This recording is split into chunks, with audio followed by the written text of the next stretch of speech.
Alors une question qu'on a envie de se poser, si les études le montrent, pourquoi on ne le fait pas? Parce que la majorité campe sur des positions politiciennes qui est non, avec l'argent public, on fait ce que nous voulons faire, nous, ministres et parlementaires. Moi, je ne pense pas que toute la majorité a cette réflexion-là. Une majorité tripartite, ce qui est le cas ici à la communauté française et en région wallonne, c'est aussi une série de concessions. Et manifestement, dans ce gouvernement de gauche, je dois constater qu'un certain nombre des partis de la majorité, au moins deux, ont fait des concessions à une doctrine plus dure, qui est celle de dire c'est l'argent public, donc on décide avec l'argent public de faire ce qu'on veut, et les directeurs, les enseignants sont là pour faire ce qu'on dit.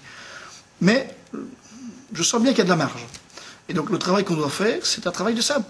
C'est répéter sans cesse notre argumentation, puisqu'elle fonctionne ailleurs. Puisque là où il y a plus d'autonomie, et c'est constaté, ce constat-là, il faut pouvoir le reconnaître, là où il y a plus d'autonomie, il y a plus de résultats pédagogiques.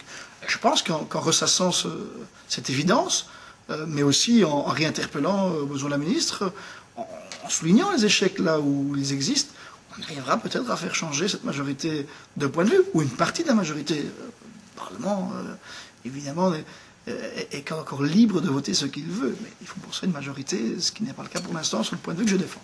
Parce que, quelque part, est-ce que les directeurs d'écoles libres ne sont pas eux aussi dans l'ensemble pour plus d'autonomie aux directions?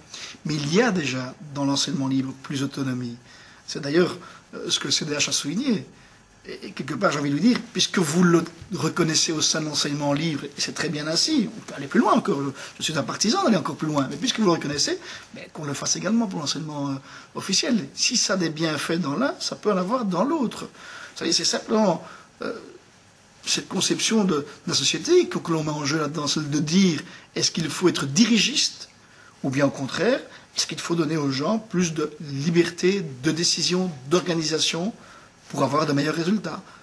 Et je ne dis pas que tout ce qui est dirigiste est mauvais. C'est en tout cas parce que je pense, mais je ne pense pas que c'est bon.